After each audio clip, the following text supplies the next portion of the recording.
Talking Star Wars presents Talking Avatar.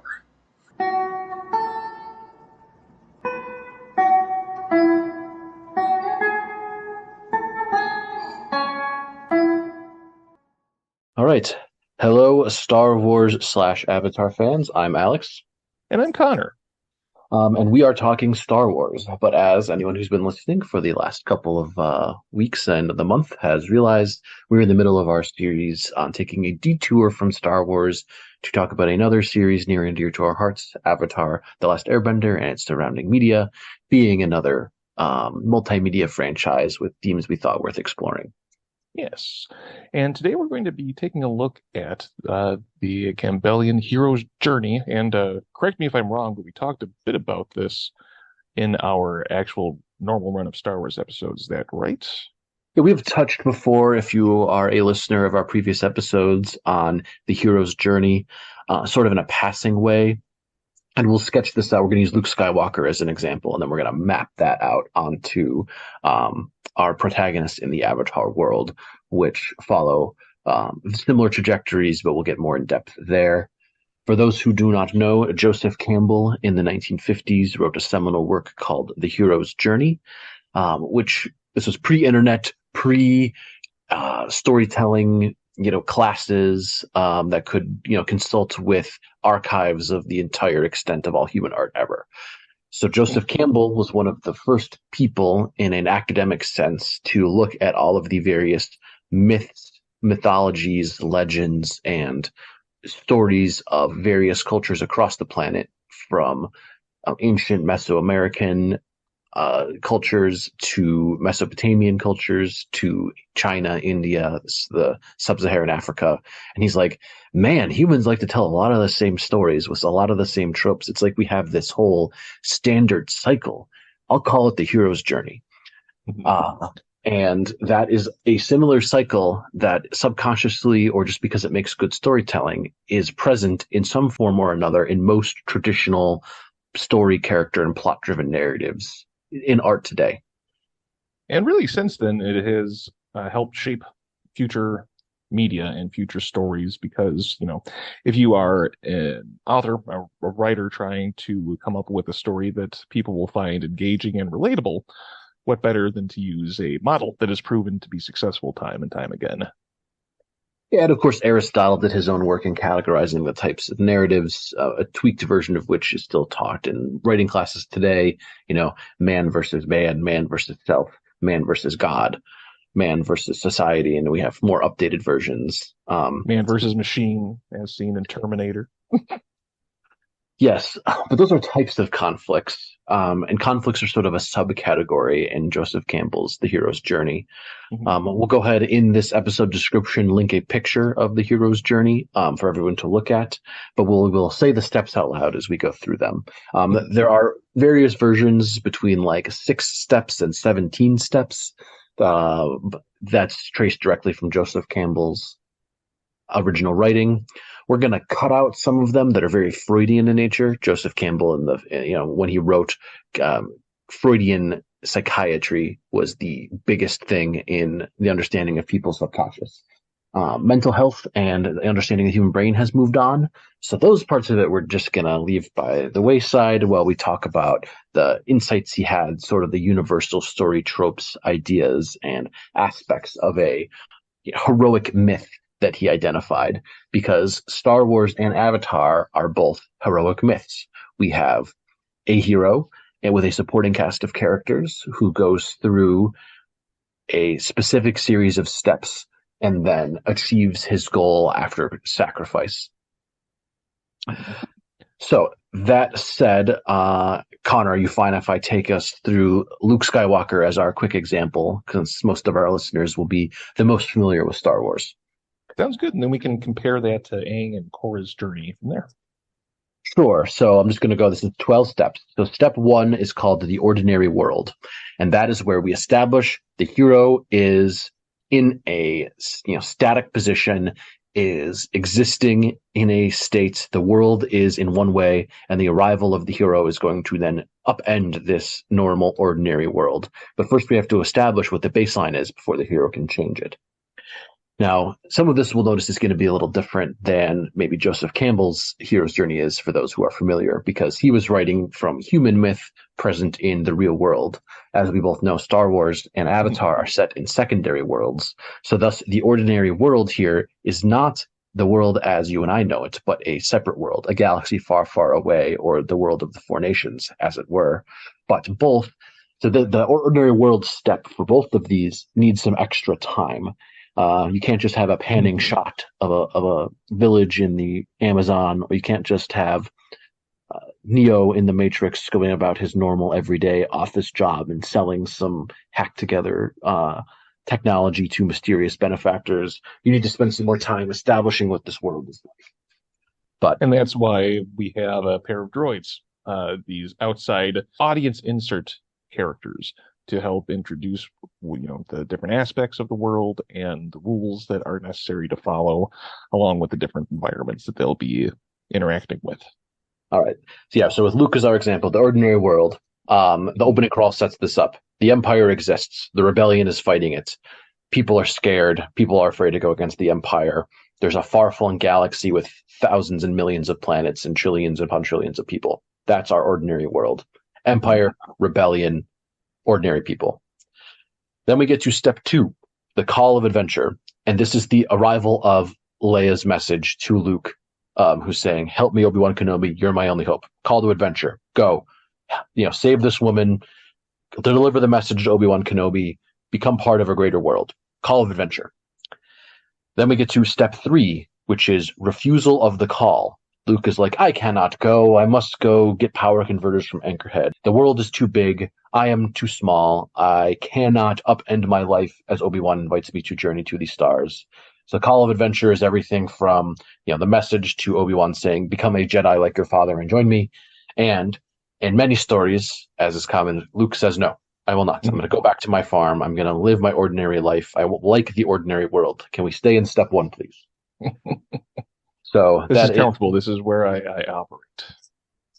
Yep. So it's refusal of the call, which is often at the same time of meeting the mentor. Step 4. This can happen in any order, 2, 3, and 4.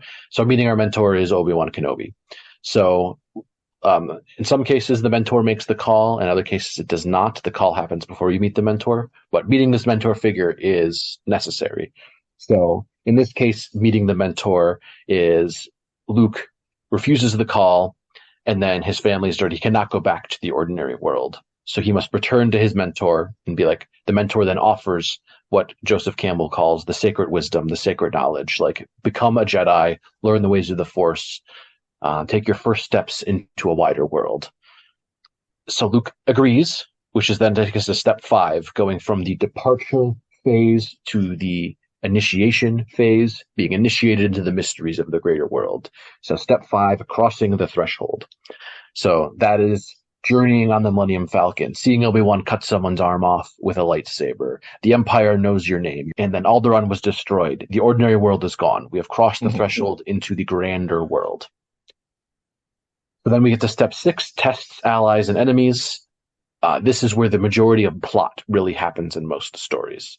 So, and this honestly is most of the rest of episodes 4, 5, and 6. We have little mini cycles that happen here as we can talk about it, but the remainder of we stay in step 6 here for a long time as Luke continues to try to grow in power and wisdom as he stays in this greater and wider world. He makes allies, Leia Organa, his sister, Han Solo, Chewbacca, R2-D2, C-3PO, Lando Calrissian, becomes a commander and then a general, destroys the Death Star. He encounters enemies such as Darth Vader, the Emperor, Grand Moff Tarkin. So test allies and enemies. But then eventually you have to proceed towards a climax. And the goal is to defeat the Emperor and destroy the Empire and become a Jedi. There's our goals. So we get to, so then as we approach the climax of our story, we get to here. Step 7, the approach. He must go and confront Vader. He must confront the Emperor. So the approach is he turns himself into Vader, accepts his fate, talks to Leia beforehand to divest himself of his final emotional turmoil, and with a clear heart he goes to confront the Emperor. The approach. Step 8, the ordeal. that is the whole fight with the Emperor. And he's not just tested physically, but also his morals and beliefs are tested. The Emperor has joined me. The Emperor says, give in to your hate. The Emperor says, I will destroy all that you love. And Luke says, no, I am a Jedi like my father before me. So he passes the ordeal because his self-sacrifice allows him to defeat the Emperor. Reaching then step 9, which is reward. And his reward is his father is redeemed. The Emperor is gone. The Empire is fragmented. So by passing through the ordeal successfully, Luke retrieves the reward. And then we go into what's called the return phase of this, which is steps 10, 11, and 12. So step 10 is the road back. That is Luke taking the shuttle, arriving back, wrestling with his father being gone, establishing his way forward. So he must then return to a world. He has now been changed by this ordeal. He is now a full-on Jedi.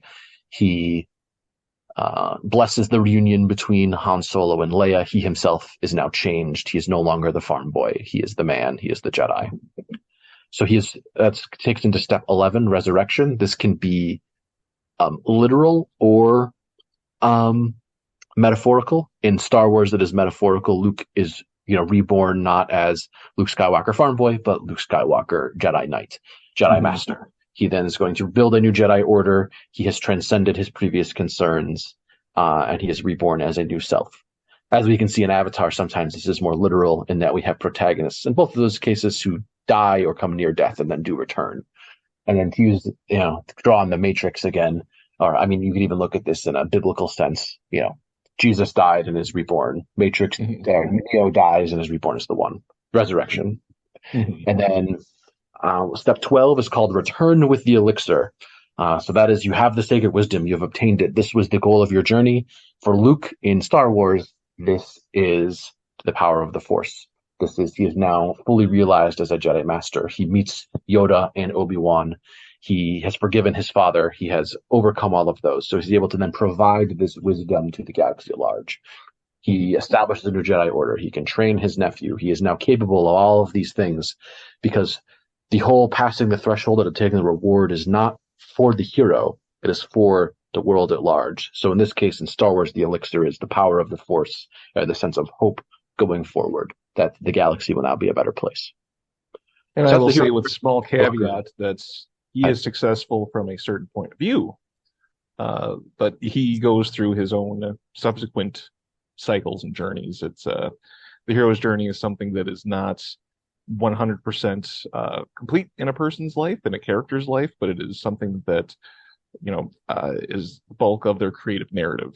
Harry Potter has a life after the series of the novels, but his personal journey as a hero has ended at the end of book 7.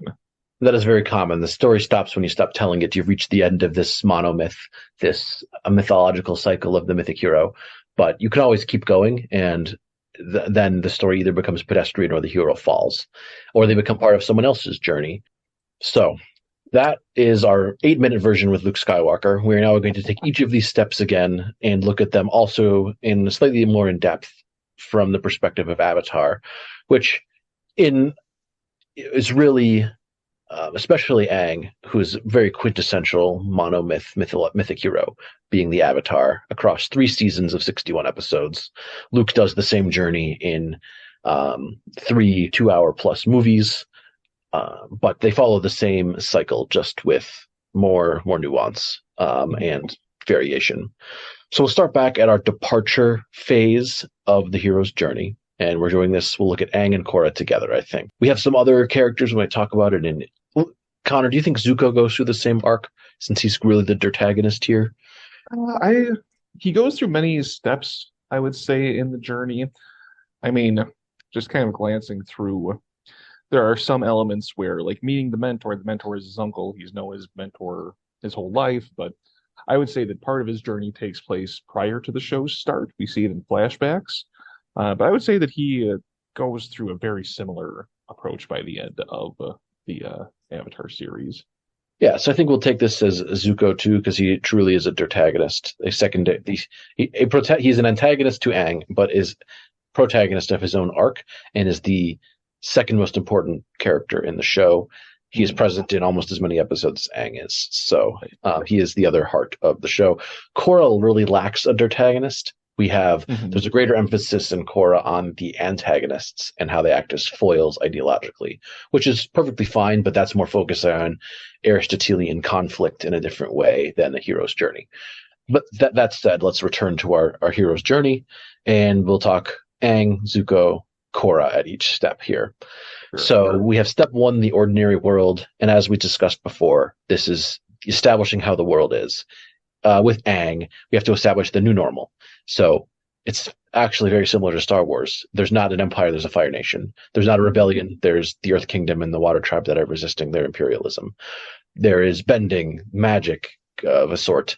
There is, sort of the stalemate in the war. People are looking for the Avatar, where the Avatar's been vanished for 100 years. So that is our ordinary world. Aang inhabits a different version of the ordinary world, so there's some dissonance there. And as Connor mentioned, some of Aang's steps here happen in flashbacks, but he still goes through every step. The hero's journey is not always a linear progression between steps, but just the milestones you hit along the way. So we've established what the ordinary world is. So then we get the call of adventure, and Aang has 2 of them. His first one is, hey, you are the Avatar, when Gyatso tells him in the past. It's your responsibility now to be this great unifier of all peoples and this conduit between the physical and the spiritual world, and good luck. Aang is not so much enthralled by having this attention, by being special.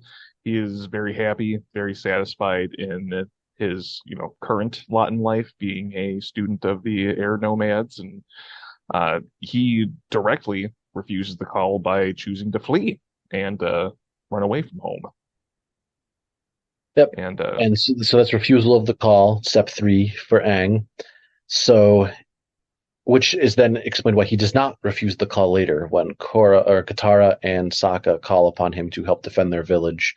He agrees. He doesn't run away again. We have him wrestling with the guilt of having refused the call the first time in the episode of the Storm. So he receives the call this time, visions from Roku telling him that he must defeat the Fire Lord. So he then he gets the call of adventure the second time after being frozen for 100 years, accepts it. So skipping over his previous refusal of the call. So then we have to achieve step 4, meeting the mentor. This actually takes longer for Aang than many other people. It takes a whole arc just to go and achieve step 4. We must meet the mentor. And again, he doesn't have a singular mentor either. He has it is necessary for him to have a series of mentors, each who are disciplined in a different bending aspect. Yeah, those are like the physical mentors, but the mentor here being the one who establishes what the call is and invites him to cross the threshold into the greater world, into accepting that he is part of this greater plot, is Avatar Roku, his past self. So he enters the Avatar state in the Southern Air Temple, and then receives a vision. He must go to this great volcano temple on the solstice to meet his mentor. And we're halfway through season 1. So as Aang spends a lot of time, he gets some tests, allies, and enemies even before he's met his mentor. Again, we're not locked into all these steps, but they're all steps that happen. So meeting the mentor is Roku, and Roku lays out for both Aang and the audience, here's what the threshold is. The comet is coming. The Fire Lord will use it to destroy the world and win the war. So here's your goal. You have to defeat the Fire Lord and master all the elements before the comet arrives next summer. So, and invites Aang, you must cross the threshold by accepting that you are the Avatar and that you are the only person who can do this. Aang is hesitant, calling back to his previous refusal of the call, but Roku, his past self, says, no, you can do this, you've done it before, and I will help you. So then at this point, Aang truly crosses the threshold into this new world, not only, from a perspective of inhabiting it, but accepting his responsibility to do this. He wrestles with that responsibility continually, but at this point, he is now not just going from adventure to adventure and establishing what our world is and meeting his friends. He is now engaged in a goal: master waterbending, then master earthbending, then master firebending, then confront the Fire Lord. We have initiated ourselves into the grander world. Mhm. And it only took the majority of the first season to learn it. But that's why we have a series rather than a set of condensed film narratives to help Aang go throughout his journey. Yeah, and then again, the majority of the actual plot that happens is at step 6 here, tests allies and enemies. He makes many allies, makes many enemies, and tests his abilities in many ways. He obtains other mentors. He masters these various elements. He achieves great power. He backslides. He addresses his anxiety and his shortcomings. He comes to terms with the death of his people. Again, he goes through all of these many tests required to prove that he is truly the Avatar.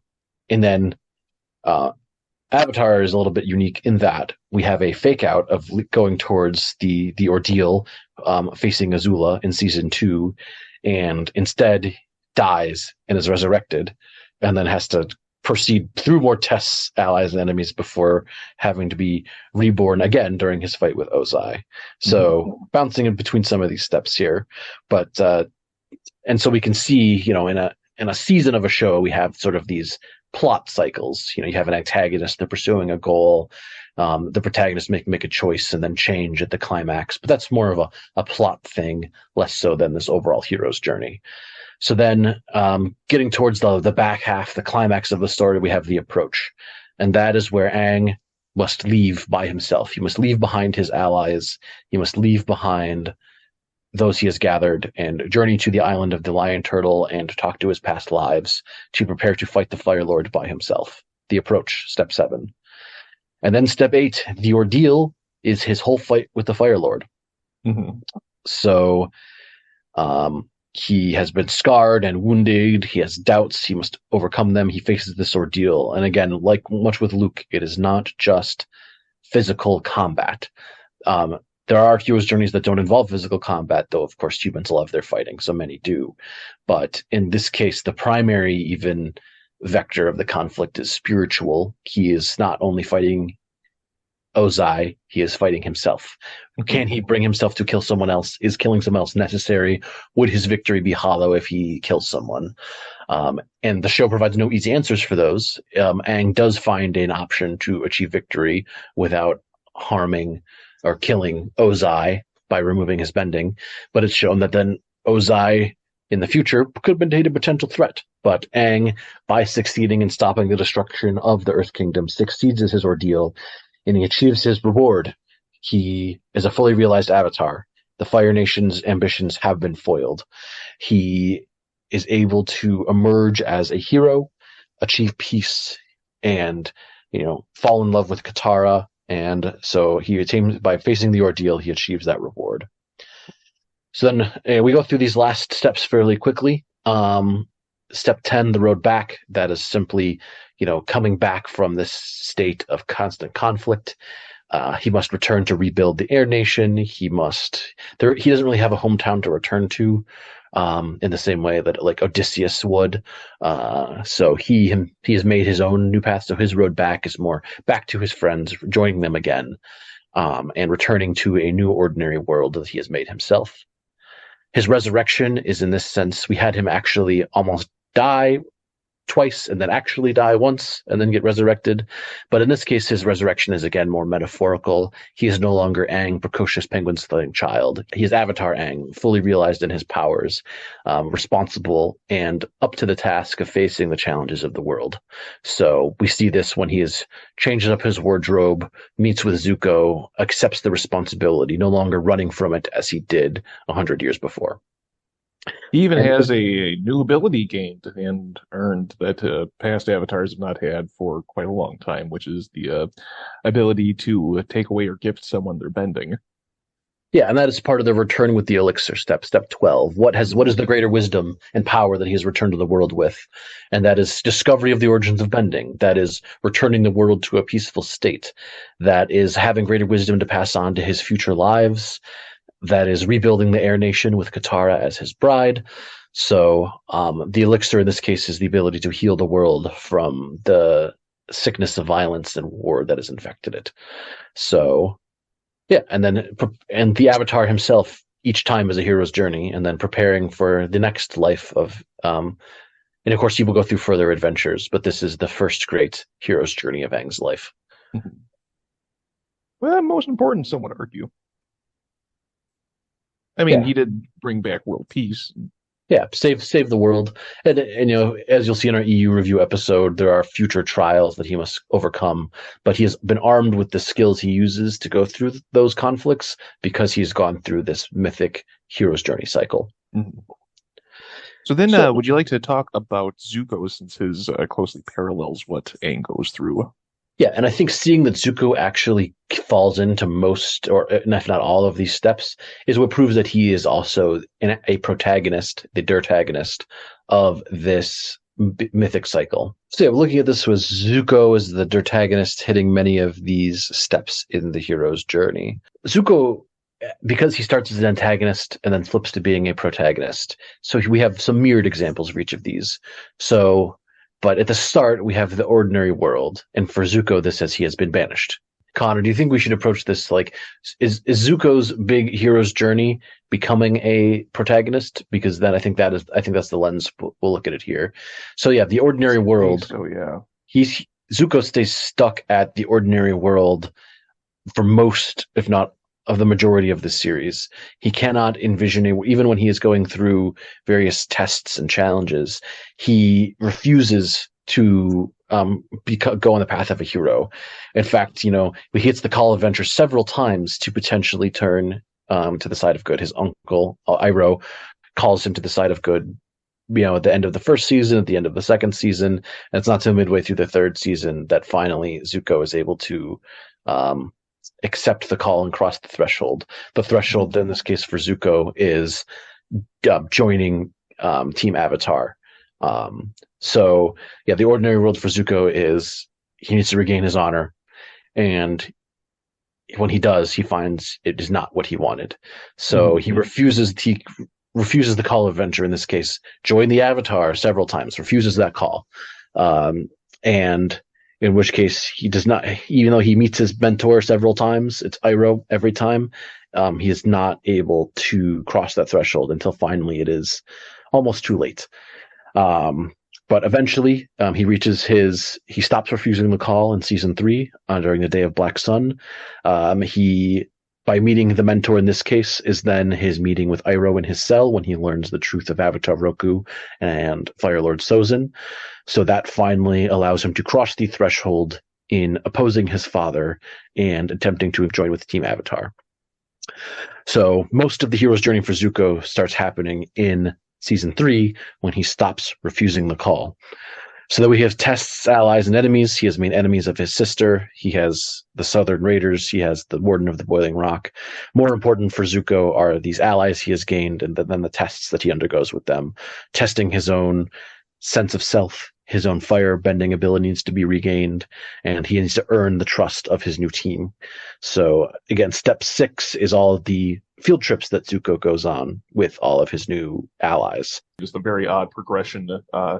I think even Sokka says it on the nose, or no, possibly Toph, but she has not had her big field trip with Zuko yet, and she was feeling a little jealous. Yeah, but Toph does not have any of the deep-seated trauma that the others need to go over, and neither did she have the season 1 fraught relationship with Zuko to overcome. So it's like, nope, that's enough test allies and enemies. Step 6, we got to go on to step 7 now. And that's the approach. And in this case, this is Zuko confronting Azula. He has accepted that Aang needs to go confront his father. It's Aang's place to do that. So then it's the approach. So that is, talking with Katara, agreeing with the White Lotus needs to bring down Azula, receiving the acceptance of his uncle that even though he lost his way, he is still loved and appreciated and valued and worthy. So by talking about his unimpeachable honor. So that's the approach, is all the preparations for his confrontation with Azula. And then the ordeal is his duel with Azula, the last Agni Kai, where the ordeal is not truly defeating her in battle.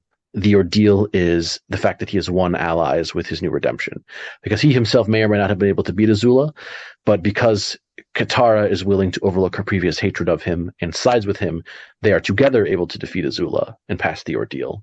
And so Zuko, with his new allies and friends no longer being an island, passes his ordeal and passes to step 9, reward, that is becoming Fire Lord. And then achieving. And even more so than simply becoming Fire Lord, it's not just the Fire Lord that is his reward, but he has a peaceful life with a family that he has chosen rather than one he is born with. He is able to be a full person, which comes with the nice caveat of being Fire Lord as well. Yeah, so that his reward is not just power temporally, but also peace himself spiritually. He is now no longer tormented by himself. He has achieved balance within himself and has the respect of other people. So that is his reward. So his road back, step 10, that is being accepted by his people, getting crowned as Fire Lord. And so that proceeds into his, step 11, resurrection. He is no longer Zuko, the banished prince. He is Fire Lord Zuko.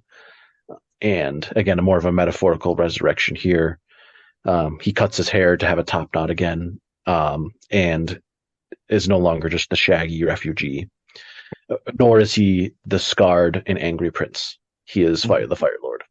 And so the elixir that he brings here is partially healing to his whole nation, stopping their imperialist ambitions in an attempt to get greater peace, the greater wisdom and knowledge, and ending sort of this isolationist superior streak that his nation has had.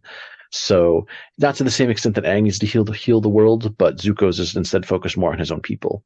But that is normal. So that is Zuko's hero's journey, where he gets stuck for a long time and then has to progress through all of it as the deuteragonist. And he keeps showing signs of he keeps going to do it. He's going to do it, and he refuses the call again. So it makes for a looking at a protagonist versus a deuteragonist, you kind of expect that, where this supporting hero doesn't have that same sort of immediacy to his journey, where it does need to be stilted because they're still acting as an antagonist until seeing the side of truth and deciding to join the fight for good. Yeah, so with all that said, we then come on to Korra.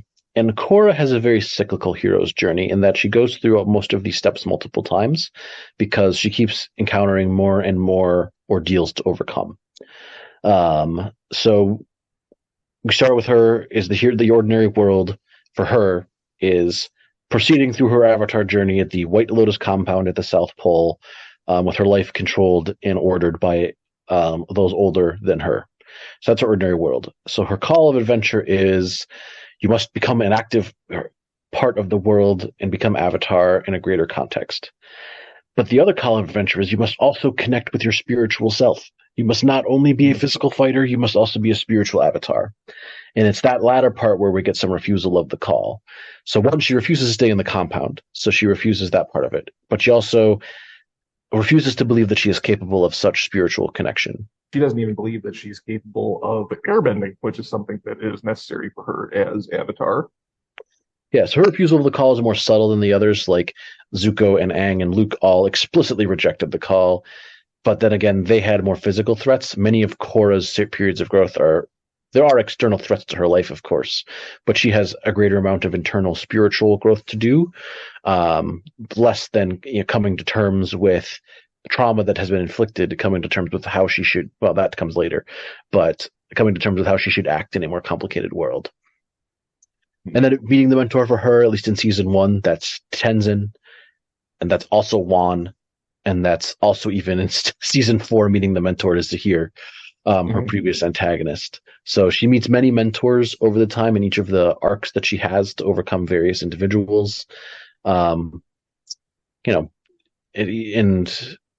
each one is what sets her on her path towards having to defeat the particular antagonist and ideological challenge of each season. Yeah, she even comes into contact with Iroh, who is uncle to Zuko and father to all, as you penned. Yeah, the only season that doesn't really have a strong meeting the mentor period would be season 3, because she has lost her connection with her past lives, does not have a mentor to turn to, and is then fairly brutally defeated and only barely survives. So for each of these seasons, she has to cross the threshold in a different way. In season 1 is fairly obvious. She has arrived in Republic City. Her life will not be the same. In season 2, I think crossing the threshold is the same when she meets Juan. She is no longer just in a single story about her mad uncle. She is in a greater context threat of Vaatu potentially destroying the world. We have crossed into the greater context.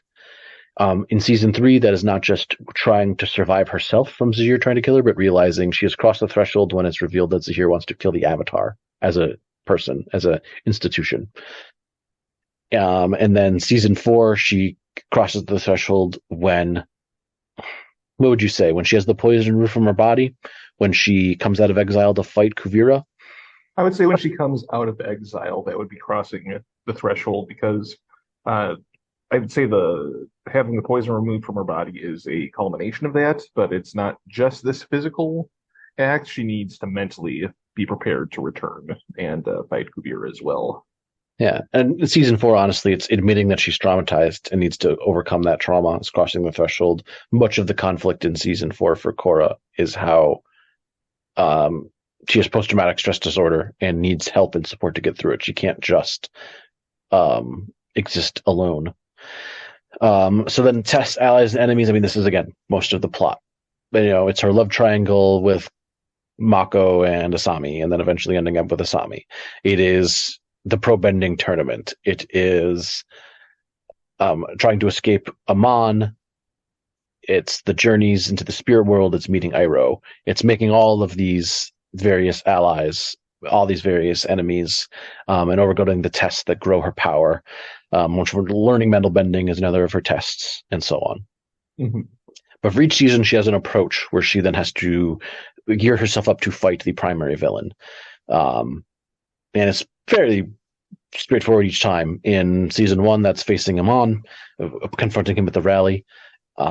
In season 2, that is facing her uncle, drawing on the power of Rava during harmonic convergence. In season 3, that is the approach comes to her when she is captured by Zahir, and she must fight him. And in season 4, that would be the approach of the giant mech to Republic City and her gathering her allies to engage in the plan to defeat Kuvira. We need to have an episode that is just all on the giant mech, because it is it's out there as far as concepts go in this series. Mechs, drills, airships, yeah, we can talk about all of it. Mm-hmm. The ordeal that Korra faces in each season, and again, for Korra, this is definitely on hero cycle again and again and again for her. Not that cycles and themes and recurrences are at all a theme of Avatar, Connor. No, not at all. So the ordeal for each one is, I think, pretty easy to identify, though the aspects of it are different for each. It is facing Amon in season 1, but the ordeal is also overcoming her own spiritual block to be able to airbend, which she is able to do. She has succeeded that ordeal. For facing Vaatu and Unalaq, it is defeating him and stopping harmonic convergence. This is the one that probably has the least internal growth for Korra, which is why season 2 might be one of the weaker ones, though she must accept the fact that she's lost her connections to her past lives and can do this by herself. So, but the ordeal is, and she is helped by her allies again. So the ordeal is defeating Unalaq and Vaatu and achieving balance again. And I would almost say that then the more interesting ordeal is then, does she close the spirit portals or keep them open? And by choosing to keep them open, she succeeded the ordeal of, do we go back to the ordinary world as it was, or do we try to resurrect the world anew? And she chooses the latter. So that is probably the more interesting part of the ordeal from season 2, rather than the meching and kaiju. Yeah. Not that a good kaiju battle isn't bad, but the decision to open the spirit portals is the true choice and change she makes as part of the climax of the story. Mm-hmm. So then we get to season 3, the ordeal, and that is going to be, probably the most horrifying ordeal Korra goes through, which is when she's poisoned with mercury and must try to avoid going into the Avatar state, so that Zahir and the Red Lotus do not kill her. She fails at most of those things. The only thing she succeeds at is not dying, because she does manage to use the power of the Avatar in Rava to defeat, with the help of her friends, Zahir and the Red Lotus. But mostly she barely survives that ordeal. It's probably the worst ordeal that she has. It's the Empire Strikes Back of Korra's story. In which case, if we're going to put that in a broader context for Luke, the ordeal is escaping Vader unscathed, which he fails at.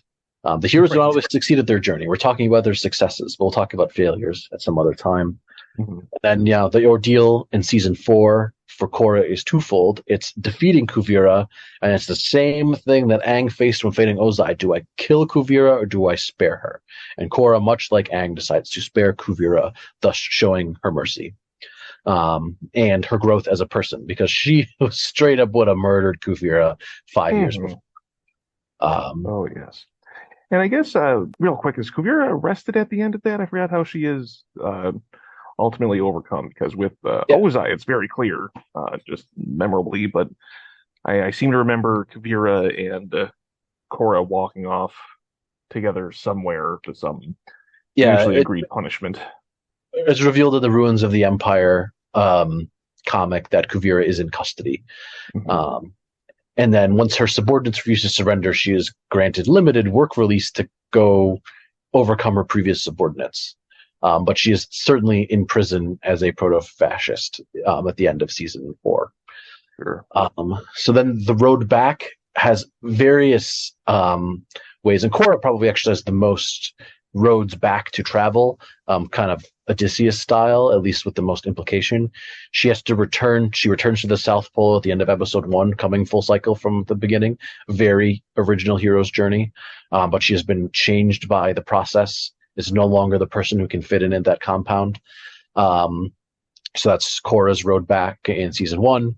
In season 2, her road back is, after opening the spirit world, is returning to Republic City and seeing the devastation that has been wrought and grappling with the implications there.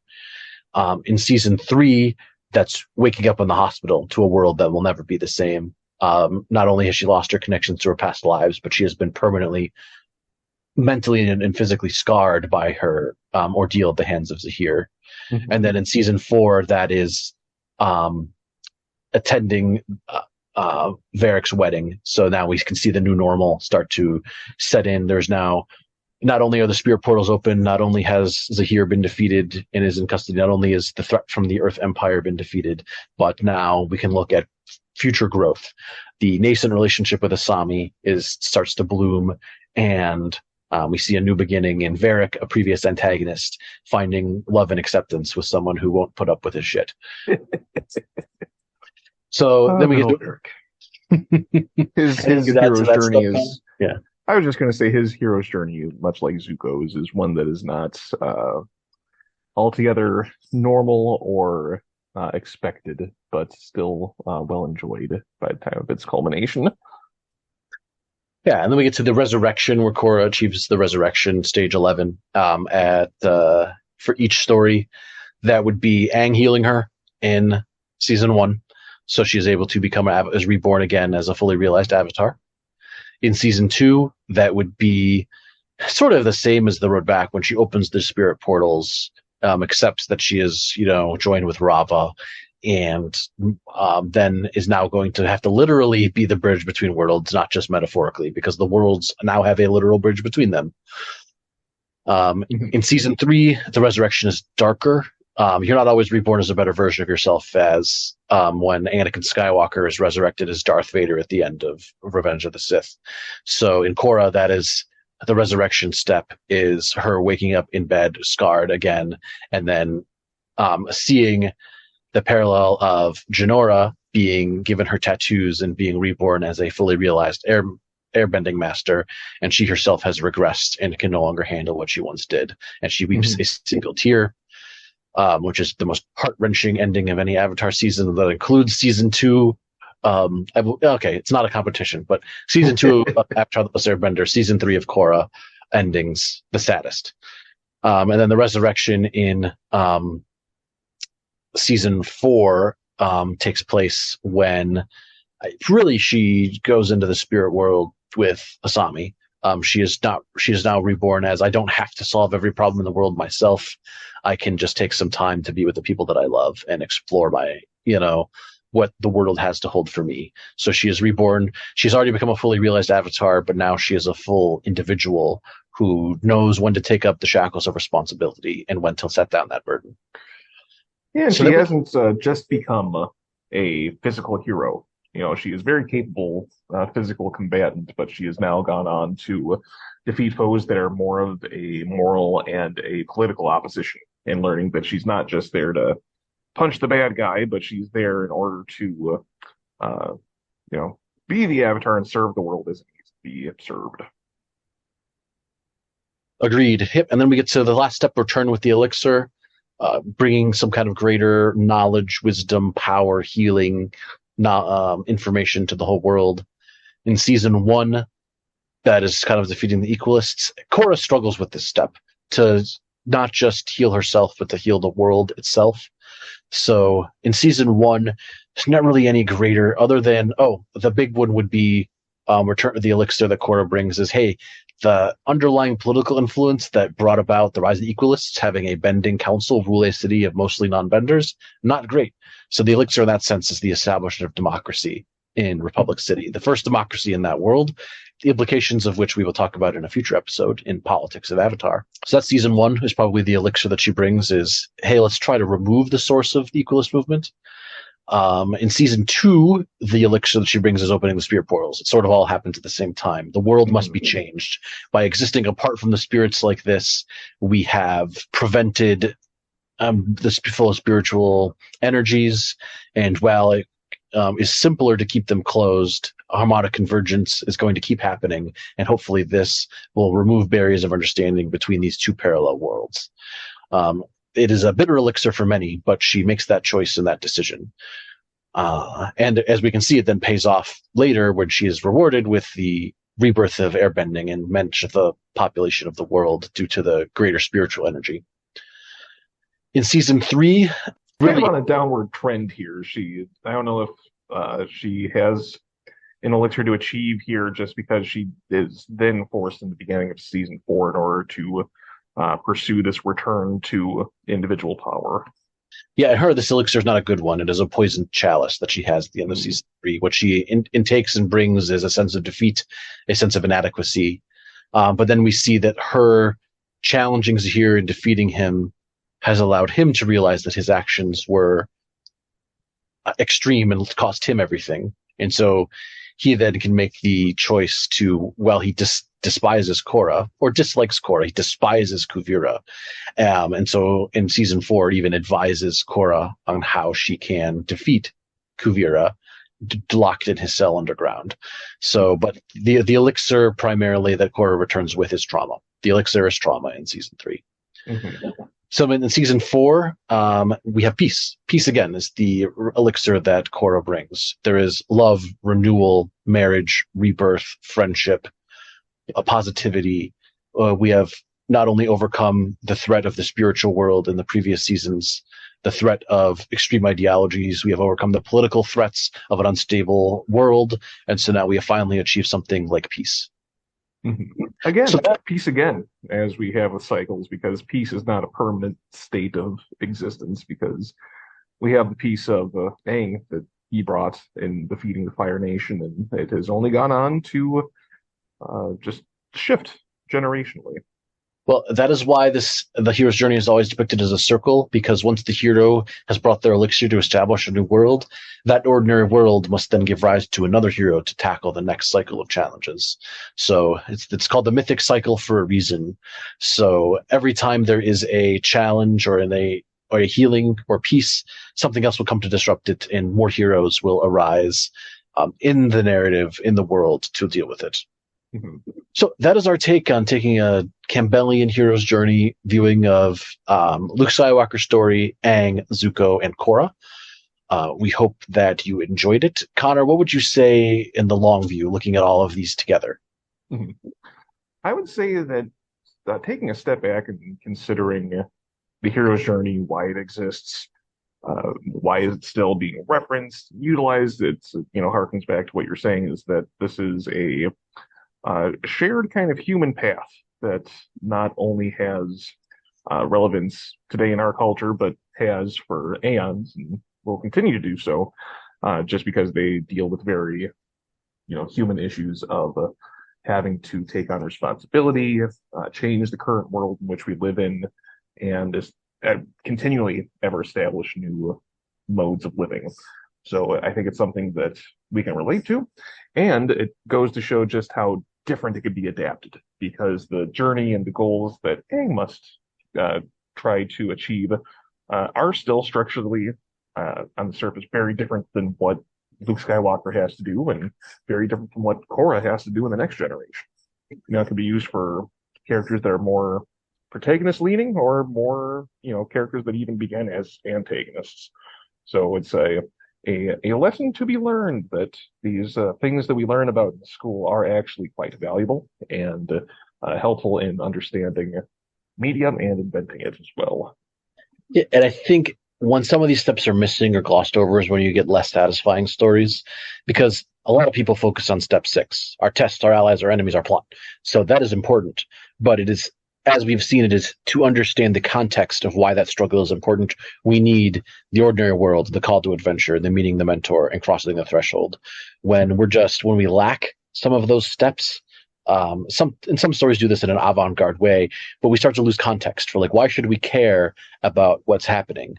Like, if the Matrix has just started with Neo already being in the Matrix world, and we're just fighting Agent Smith right away, you know, would we care as much, or would we know the stakes? You know, we see him crossing the threshold and waking up in a brand new world.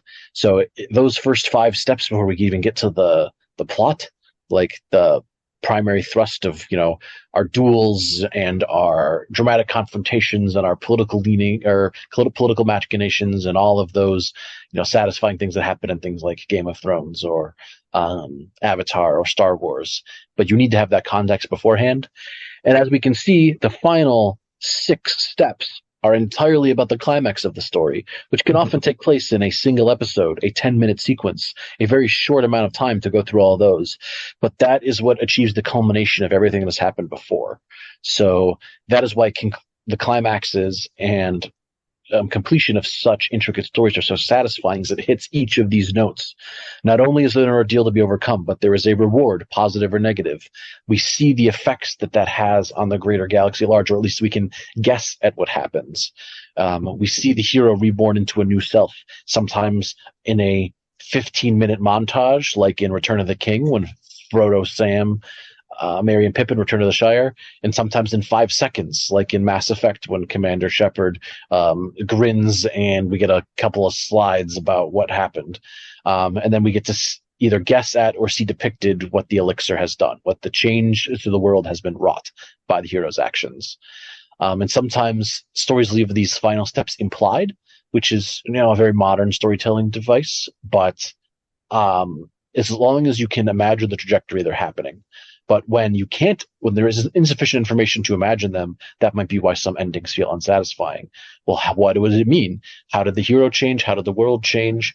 What is it like when they had to return to this world they've changed by their actions? So even though sometimes 90% of our story might take place during the tests, allies, enemies, our step 6 here, you need all of the rest of it to craft a satisfying narrative for the mythic hero's journey. Oh, yes. So that's my thesis today, Connor. I look forward to reading the full essay in the morning. So please have that on my desk. Connor is a former teacher, for anyone who is unaware, and thank you for reminding me about the time in my life when I did homework. Well, I think that takes us through. We'll, of course, address more parts of the hero's journey, both in Avatar and in Star Wars, as we go. It is an endlessly fascinating subject. We might talk about, you know, some conflict types and some more plot-related things like denouement and rising action. But we think, taking the big view, looking at this as the hero's journey for all of our primary protagonists here, helps us diagnose both the areas of stories that are most compelling, and sometimes when stories feel a little bit off, you know, season 2 of Korra, or why was it so satisfying when Zuko confronted his father?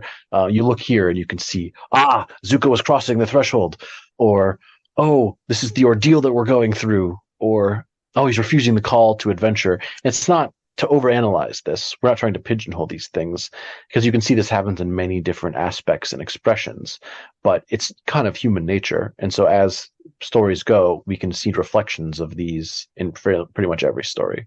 In terms of skipping steps, I often find that refusal of the call to be just kind of glanced over, and it really does help in order to give a little bit more characterization to the protagonist. And, just if they were blindly devoted to following the cause, it doesn't necessarily make for an interesting character, and a character with more depth and flaws than your standard cardboard cutout.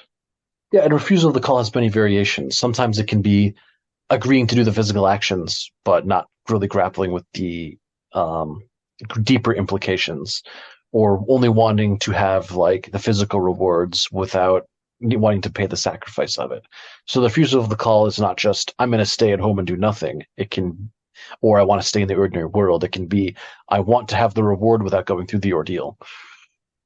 All right, well, thank you all for listening today to Avatar: The Last Airbender, The Legend of Korra, and Star Wars in the Hero's Journey. Please leave us your thoughts if you are interested. Either leave a comment on this video on YouTube. If you're seeing it on a podcast service, leave the comment there, or go to our Reddit, www.reddit.com/r/talking Star Wars, to leave us your thoughts.